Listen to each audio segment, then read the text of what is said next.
مذمت کرتے ہیں. جو معصوم جانیں ضائع ہوئی ہیں اس پر ہم گہرے غم و تعزیت کا اظہار کرتے ہیں.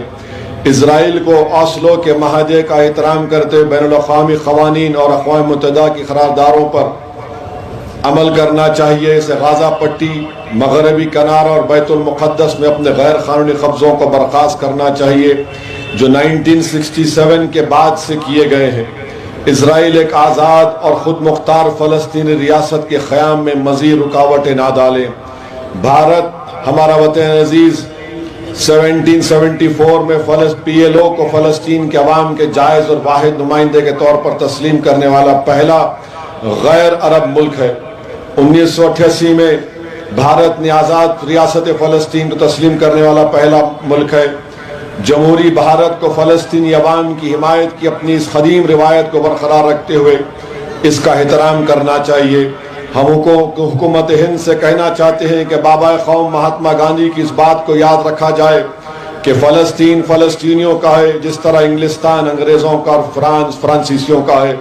بھارت نے ہمیشہ نسل پرستی اور نوآبادی نظام کے متاثرین کے ساتھ اظہار یکجہتی کیا ہے، چاہے وہ جنوبی افریقہ ہو یا انڈونیشیا اور فلسطین. ہمیں اس روایت اور تاریخ کو ترک کرنا نہیں چاہیے. ہم بھارت کی کچھ ریاست حکومتوں کی جانب سے غازہ میں اسرائیلی جنگی جرائم بشمول دواخانے، اسکول اور گرجا گھروں مساجد پر حملے کے خلاف، عوامی مظاہروں کی حوصلہ شکنی یا پھر مظاہرین کے خلاف مجرمانہ پابندیوں کی مذمت کرتے ہیں.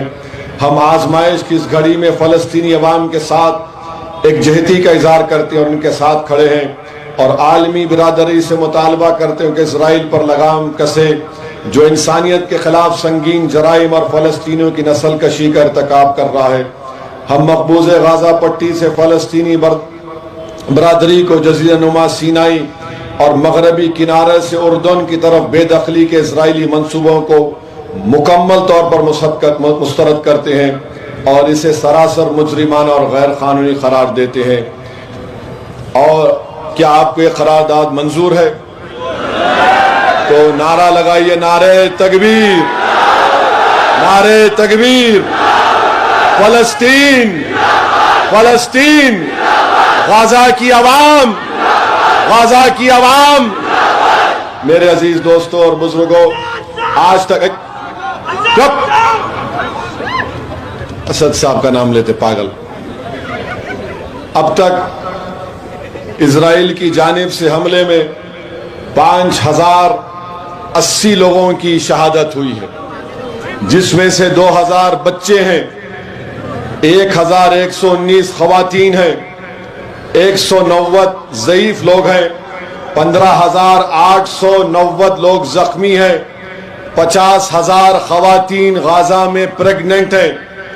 اسی لیے آپ تمام سے میری گزارش ہے کہ آپ دعا کریے غازہ کی عوام کے لیے. اور ہم ہماری حکومت سے اس بات کا مطالبہ کرتے ہیں کہ جس طرح 1987 میں سری لنکا میں جافنا میں جب ٹیمیلینز پر یہ اس طرح کا محاصرہ کر لیا گیا تھا تو بھارت کی حکومت نے پلین کے ذریعے سے ٹیمیلین جو جافنا میں پھنسے ہوئے تھے ان کو کھانا تقسیم کیا تھا. اسی طریقے سے ہم امریکہ کو یاد دلاتے ہیں، برطانیہ کو، فرانس کو، کہ جب دوسری جنگ عظیم 1948 سے 1949 مئی تک جب برلن پر قبضہ ہو رہا تھا تو امریکہ نے سوویت یونین کو کہہ کر ایک کوریڈور بنایا تھا تاکہ وہاں پر برلن کے لوگوں کو کھانا مل سکے. یہ تمام چیزیں سامنے ہیں. میں آپ سے اپیل کر رہا ہوں کہ یہاں بیٹھ کر غازہ کی عوام کی تکلیف کو محسوس کریے، فلسطینیوں کے لیے دعا فرمائیے. آج آپ کو کرسی نہیں ملی تو آپ کھڑے رہنے میں تکلیف محسوس کر رہے تھے.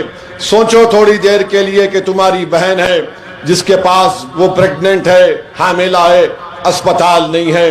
میں سلام کرتا ہوں فلسطین کے ان معصوم بچوں کو جو اپنے ماں باپ کی لاشوں کو دیکھ کر بھی نعرہ تکبیر اللہ اکبر کا نعرہ بلند کر رہے ہیں. میں سلام کرتا ہوں فلسطین کی ماؤں کو جنہوں نے اپنے اولاد کی لاشوں کو دیکھ کر بھی کہہ رہے ہیں کہ بیت المقدس ہم تجھے چھوڑنے والے نہیں ہیں. میں سلام کرتا ہوں ان بزرگوں کو جو اپنے سامنے اپنی اولاد کی شہادت کو دیکھ کر بھی کہتے ہیں کہ صلاح الدین ایوبی تو بھی مرا نہیں، ہم زندہ ہیں۔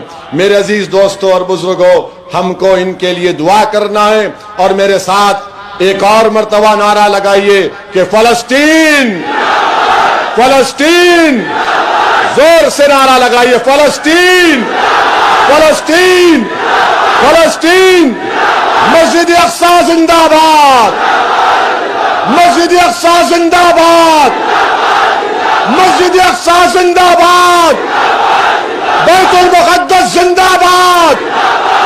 اور جن ظالموں نے ان کو قتل کیا، شہادت ان کو دی ہے، یاد رکھو مسجد اقصی کی ان بنیادوں پر حضرت اسرافیل علیہ السلام سور پھونکیں گے اور اللہ ہر ظالموں سے اپنا بدلہ لے گا۔